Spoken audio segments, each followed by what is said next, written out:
মালয়েশিয়ায় কর্মী পাঠানোর অনিয়ম খতিয়ে দেখা হচ্ছে, সংসদে প্রধানমন্ত্রী দায়ীদের বিরুদ্ধে ব্যবস্থার হুঁশিয়ারি।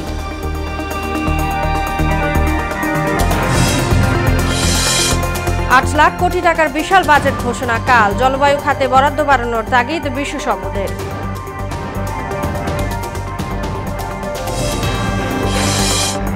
৭৭ সালে দেশের নির্বাচনী পরিবেশ নষ্ট করেছে বিএনপি বললেন কাদের। সরকারের হাতে স্বাধীনতা সার্বভৌমত্ব বিপন্ন হওয়ার অভিযোগ বিএনপির। এবং বিশ্বকাপে টস হেরে ভারতের বিপক্ষে ব্যাট করছে আয়ারল্যান্ড, পরের ম্যাচে দুর্বল ওমানের প্রতিপক্ষ বিশ্ব চ্যাম্পিয়ন অস্ট্রেলিয়া।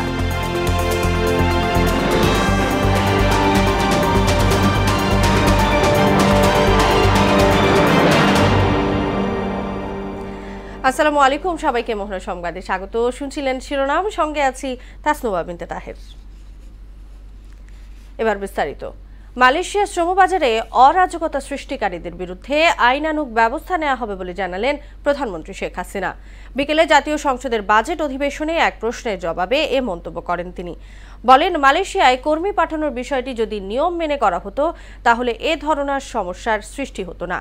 তারপরেও এবার যে সমস্যা হয়েছে সে বিষয়গুলো খতিয়ে দেখা হচ্ছে, জড়িতদের বিচারের আওতায় আনা হবে। এ সময় প্রত্যন্ত গ্রামের সাধারণ মানুষদের নাগালের মধ্যে কমিউনিটি স্বাস্থ্যসেবা নিশ্চিত করতে সরকার সারা দেশে কমিউনিটি ক্লিনিক নির্মাণ করেছে বলেও জানান সরকার প্রধান। প্রবাসী কল্যাণ মন্ত্রণালয় থেকে সেখানে রেজিস্ট্রেশনের ব্যবস্থা করা হয়েছে। আমরা যে সারা বাংলাদেশ ব্যাপী ডিজিটাল সেন্টার করে দিয়েছি, তার মাধ্যমে রেজিস্ট্রেশন করতে পারে সেই সুযোগটাও করে দেওয়া হয়েছে। কিন্তু এছাড়াও কিছু লোক সবসময় ওই দালালের খপ্পরে পড়ে এবং দালালদের ধরে যেতে চায়, এবং এই যেতে যেয়ে কিন্তু তারা সমস্যা পড়ে যায় এবং সমস্যা তৈরি হয়। সোজাসুজি যেটা নিয়ম, সেই নিয়ম মেনে যদি চলে তাহলে কিন্তু এই বিপদগুলির সৃষ্টি হয় না। এবারে কি সমস্যাটা হয়েছে অবশ্যই এটা আমরা খতিয়ে দেখছি, এবং এর জন্য যদি কেউ দায়ী থাকে অবশ্যই তার বিচার করা হবে। নির্ধারিত সময়ের মধ্যে মালয়েশিয়ায় যেতে না পারা কর্মীদের দেশটিতে প্রবেশের বিষয়ে কোনো সুখবর দেননি ঢাকায় নিযুক্ত মালয়েশিয়ার হাই কমিশনার হাজনা মোহাম্মদ হাশিম। তিনি জানান, দেশটির সরকার বেঁধে দেওয়া সময়ের বিষয়ে কঠোর। সকালে প্রবাসী কল্যাণ প্রতিমন্ত্রী শফিকুর রহমান চৌধুরীর সঙ্গে বৈঠক শেষে সাংবাদিকদের একথা বলেন তিনি। আর যারা বিএমইটি কার্ড, ই ভিসা বা প্রসেসিং করেছে তারা যেন ক্ষতিপূরণ পায় সে ব্যবস্থা করা হবে বলে জানান প্রবাসী কল্যাণ প্রতিমন্ত্রী।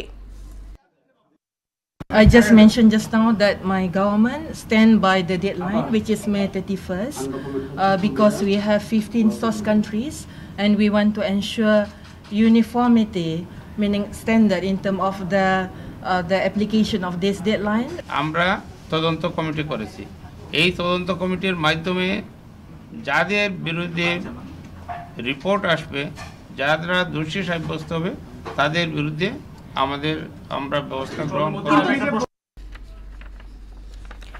উন্নয়ন পরিকল্পনায় পরিবেশ রক্ষায় গুরুত্ব দিতে সংশ্লিষ্টদের নির্দেশ দিয়েছেন প্রধানমন্ত্রী শেখ হাসিনা। বলেন, উষ্ণতা থেকে বাঁচতে সবাইকে গাছ লাগাতে হবে। সকালে পরিবেশ দিবস ও বৃক্ষ মেলা উদ্বোধন অনুষ্ঠানে এসব কথা বলেন তিনি। প্লাস্টিকের ব্যবহার কমানোর তাগিদ দিয়ে পাটের তৈরি ব্যাগ বাজারে আনা হচ্ছে বলেও জানান প্রধানমন্ত্রী। নাসির উদ্দিনের রিপোর্ট। ভূমি সম্পদের অপরিণামদর্শী ব্যবহারে বিশ্বজুড়ে তীব্র হচ্ছে ভূমির অবক্ষয়। পরিস্থিতি মোকাবিলায় 2030 সাল নাগাদ কর্মপরিকল্পনা ঠিক করেছে জাতিসংঘ। ব্যর্থ হলে পরবর্তী 15 বছরে 135 মিলিয়ন মানুষ খরার কারণে উদ্বাস্তু হওয়ার ঝুঁকিতে পড়বে। ফলে বিশ্ব পরিবেশ দিবসের এবারের প্রতিপাদ্য করব ভূমি পুনরুদ্ধার, রুখে দেব মরুময়তা। বঙ্গবন্ধু আন্তর্জাতিক সম্মেলন কেন্দ্রে বিশ্ব পরিবেশ দিবস বৃক্ষরোপণ অভিযান ও বৃক্ষ মেলা উদ্বোধন করেন প্রধানমন্ত্রী শেখ হাসিনা। গাছ লাগিয়ে পরিবেশ উন্নয়নে ভূমিকা রাখায় বিভিন্ন ক্যাটাগরিতে পদক প্রদান এবং সামাজিক বনায়নের উপকারভোগীদের লভ্যাংশের চেক বিতরণ করেন তিনি। আন্দোলনের নামে বিএনপি জামাত হাজার হাজার গাছ ধ্বংস করেছে বলে অভিযোগ করেন প্রধানমন্ত্রী। তবে বর্তমান সরকারের নানা পদক্ষেপে এখন বনায়নের পরিমাণ 25% উন্নীত হয়েছে। বন সৃষ্টি সহ বায়ু দূষণ এবং পানিতে আর্সেনিক দূষণ রোধে বেশ কয়েকটি প্রকল্প আমরা গ্রহণ করি। শেখ হাসিনা বলেন, উন্নয়ন প্রকল্পের ক্ষেত্রে পরিবেশ সুরক্ষার বিষয়টি মাথায় রাখতে হবে। যে কোনো পরিকল্পনা আমরা যখন নেই, উন্নয়ন পরিকল্পনা, সেই পরিকল্পনায় অবশ্যই আমাদের পরিবেশ রক্ষার বিষয়টা, এবং যদি কোথাও আমাদের মানে জায়গার জন্য গাছ কাটতে হয়েছে, যত গাছ কাটবে তার থেকে 3 গুণ বেশি গাছ তার লাগাবে, এই শর্তটা কিন্তু আমরা জুড়ে দিই। পরিবেশের উপর প্লাস্টিক ব্যাগের ক্ষতিকর প্রভাব তুলে ধরে বলেন, ভবিষ্যতে পাটের তৈরি ব্যাগের ব্যবহার বাড়ানো হবে। যদিও প্লাস্টিক এখনো ব্যবহার হয়, তবে একটা সুখবর হলো পাটের থেকে এমন ধরনের ব্যাগ এবং জিনিস তৈরি হচ্ছে যেটা মাটির সাথে এমনিতেই মিশে যাবে। এগুলি যাতে কমার্শিয়ালি ব্যবহার হয় তার জন্য ইন্ডাস্ট্রির সাথে যুক্ত করা হয়েছে। দেশ, মানুষ ও প্রকৃতি সুরক্ষায় সবাইকে গাছ লাগানোর আহ্বান জানান প্রধানমন্ত্রী শেখ হাসিনা। যেখানেই জায়গা আছে আপনারা যদি গাছ লাগান, এত গরম কিন্তু গাছের নিচে যদি যান, ছায়াটা কিন্তু বেশ ঠান্ডা আরামদায়ক। নাসির উদ্দিন, মোহনা সংবাদ, ঢাকা। জলবায়ু পরিবর্তনের ঝুঁকি মোকাবেলায় সারা বিশ্ব যখন উদ্বিগ্ন, ঠিক তখনও দেশের জাতীয় বাজেটেই এই খাতটি উপেক্ষিত। অবশ্য গতবারের চেয়ে এবার 9% বরাদ্দ বাড়ছে খাতটিতে। এই বরাদ্দ যথেষ্ট না হলেও সুষম ব্যয় নিয়ে সংশয়ে বিশেষজ্ঞরা। জলবায়ু বিশেষজ্ঞরা বলছেন, পাল্টে যাওয়া পরিস্থিতিতে সর্বাধিক গুরুত্ব দিতে হবে পরিবেশ খাতে। মনিরুল ইসলামের রিপোর্ট। বন, পরিবেশ ও জলবায়ু পরিবর্তন মন্ত্রণালয়ের বিগত বছরের বাজেটে দেখা যায় বিদায়ী অর্থ বছরে বরাদ্দ পায় 1639 কোটি টাকা, যা আগের বছর থেকে 138 কোটি বেশি। আর 2021-22 অর্থ বছরে বাজেট ছিল 1221 কোটি টাকা, যা আগের অর্থ বছরের চেয়ে 25 কোটি টাকা কম। 2020-21 অর্থ বছরে এ মন্ত্রণালয় বাজেট বরাদ্দ পেয়েছিল 1246 কোটি টাকা।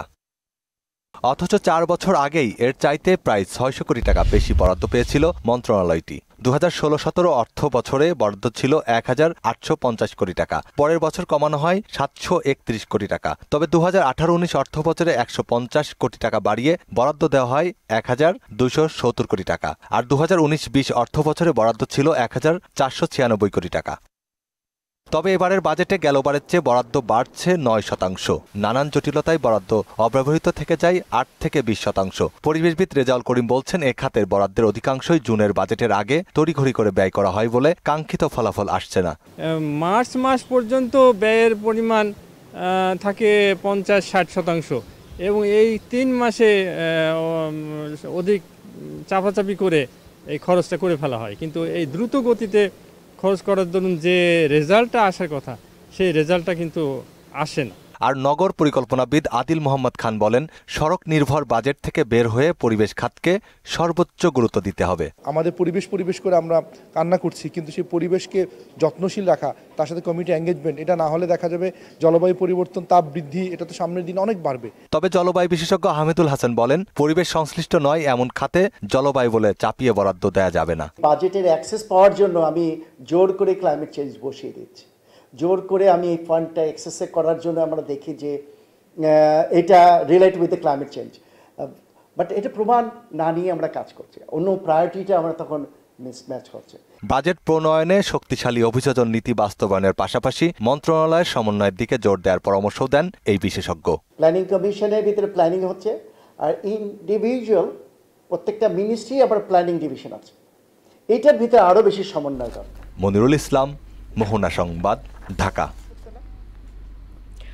৭৭ সালে বিএনপি প্রথম দেশের নির্বাচনী ব্যবস্থাকে ধ্বংস করেছে বলে মন্তব্য করেছেন আওয়ামী লীগের সাধারণ সম্পাদক ওবায়দুল কাদের। বলেন, বর্তমান সরকারের আমলে মানুষ নির্বিঘ্নে ভোট দিতে পারছে।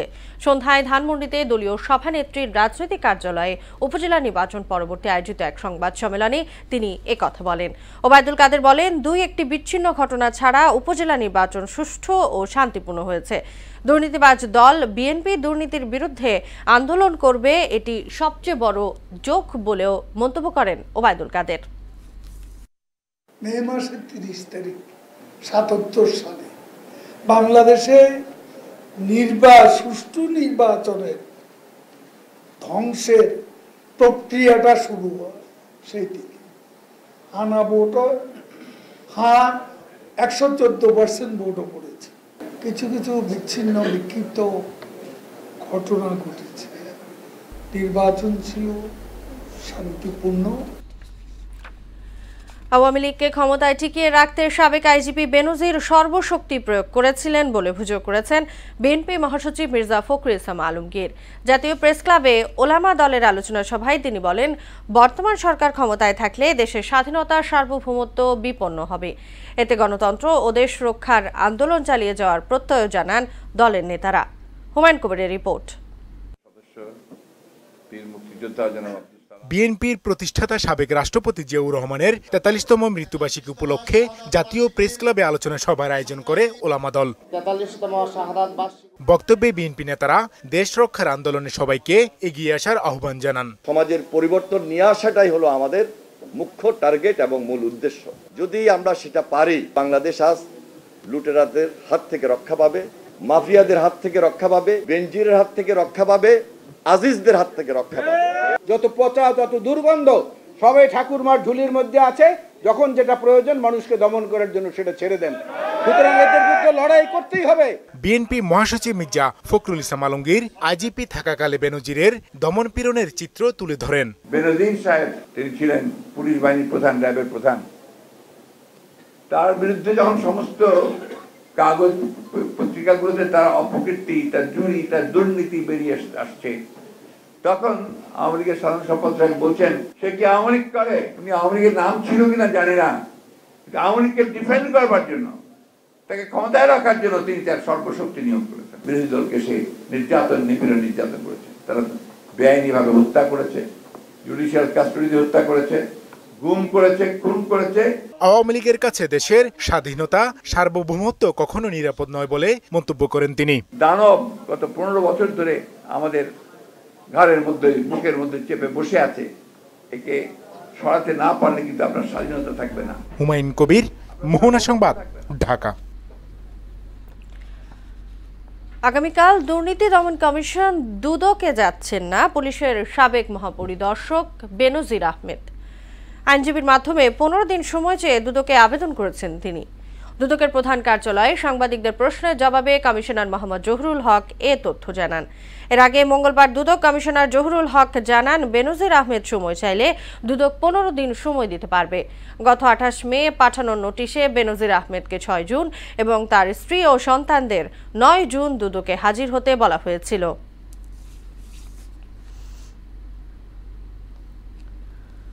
উপজেলা নির্বাচনের চতুর্থ ধাপেও ৪০% অঙ্ক পেরোতে পারেনি ভোটার উপস্থিতি। ভোট গ্রহণ শেষে বিকেলে প্রধান নির্বাচন কমিশনার জানান, এ ধাপে ৩৪.৩৩%, তবে শান্তিপূর্ণ ভোট করতে পেরে কমিশন সন্তুষ্ট বলেও জানান তিনি। আরও জানাচ্ছেন এমআর আসাদ। স্থানীয় সরকার নির্বাচনের চতুর্থ ধাপে ২৬ জেলার ৬০ উপজেলায় ভোটগ্রহণ হয়। বিকেল ৪টায় ভোটগ্রহণ শেষে প্রধান নির্বাচন কমিশনার কাজী হাবিবুল আওয়াল তুলে ধরেন সার্বিক পরিস্থিতি, জানান ভোটার উপস্থিতির হার। ৫,১৪৪টি কেন্দ্রের মধ্যে ২,০৮৯টি কেন্দ্রের যে রেজাল্ট পেয়েছি ওগুলোকে গড় করে দেখা যাচ্ছে টার্ন আউট মানে ভোটার উপস্থিতির সংখ্যা হচ্ছে ৩৪.৩৩ অ্যাকিউরেট। বলেন, শান্তিপূর্ণ ভোট হওয়ায় কমিশনের সন্তুষ্টির কথা। কোনো রকম মেজর কোনো ইনসিডেন্ট, আমরা বিশেষ করে সহিংসতা হয়নি, সেটা একদিক থেকে স্যাটিসফাইং একটা ইস্যু। কিন্তু এগুলো বিচার বিশ্লেষণ, এগুলো পলিটিক্যাল বিচার বিশ্লেষণটা আমরা এখন করতে পারবো না। ভোট কেন্দ্রের পরিবেশ বিঘ্নিত করার অভিযোগে কয়েকজনকে আটক ও জরিমানার তথ্য দেন তিনি। ২১ জনকে শৃঙ্খলামূলক আইনশৃঙ্খলা রক্ষা ভঙ্গ করার কারণে জরিমানা করা হয়েছে। এমআর আসাদ, মোহনা সংবাদ, ঢাকা। ৩০ জুন শুরু হচ্ছে এইচএসসি ও সমমান পরীক্ষা। শিক্ষামন্ত্রী জানান, এবার পরীক্ষায় অংশ নেবে ১৪,৫১,০০০ ছাত্রছাত্রী। প্রশ্ন ফাঁস বা উত্তর সরবরাহে জড়িতদের বিরুদ্ধে কঠোর ব্যবস্থা নেওয়ায় হুঁশিয়ারি দেন তিনি। ২০২৬ সাল থেকে নতুন শিক্ষাক্রমে ২ বিষয়ে অকৃতকার্যরাও ভর্তি হতে পারবে একাদশ শ্রেণীতে। শামীমুজ্জামান চৌধুরীর রিপোর্ট।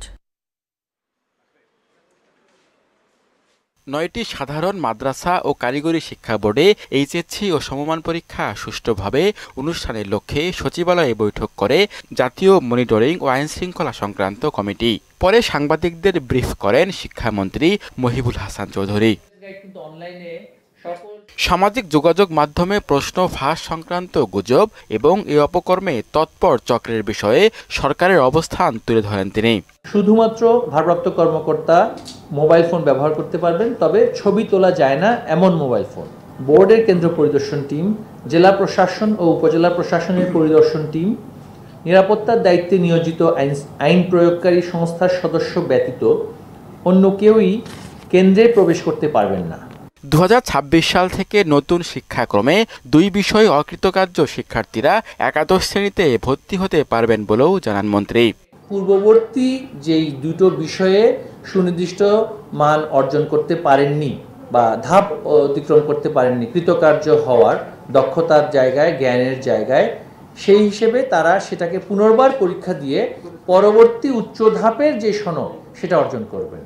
বন্যা কবলিত অঞ্চলে পরীক্ষা স্থগিত থাকবে জানিয়ে তিনি বলেন 29 জুন থেকে 11 আগস্ট পর্যন্ত বন্ধ থাকবে কোচিং সেন্টার।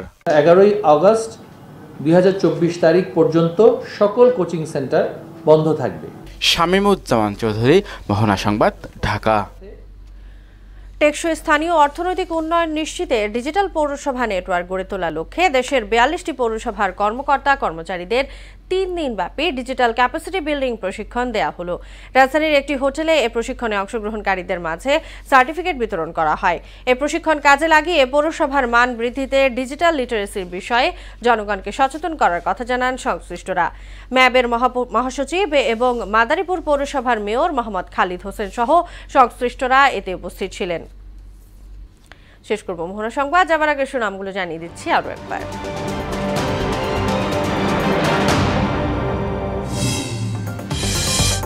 মালয়েশিয়ায় কর্মী পাঠানোর অনিয়ম খতিয়ে দেখা হচ্ছে সংসদে। প্রধানমন্ত্রী দায়ীদের বিরুদ্ধে ব্যবস্থার হুঁশিয়ারি। 8 লাখ কোটি টাকার বিশাল বাজেট ঘোষণা কাল। জলবায়ু খাতে বরাদ্দ বাড়ানোর তাগিদ বিশেষজ্ঞদের।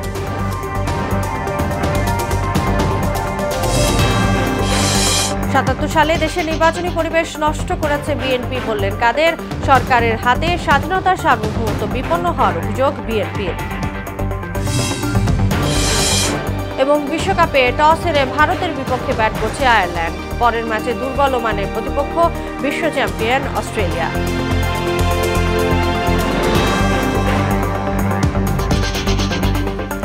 এই ছিল মোহনা সংবাদে। পরবর্তী সংবাদ রাত 9টায়, রাত 12টায়। এছাড়াও সংবাদ এক নজরে দেখুন। মোহনার সবশেষ খবর জানতে ভিজিট করুন www.mohana.tv। সংবাদ দেখতে পারেন ফেসবুক ও ইউটিউবেও। এতক্ষণ সঙ্গে থাকার জন্য সবাইকে ধন্যবাদ।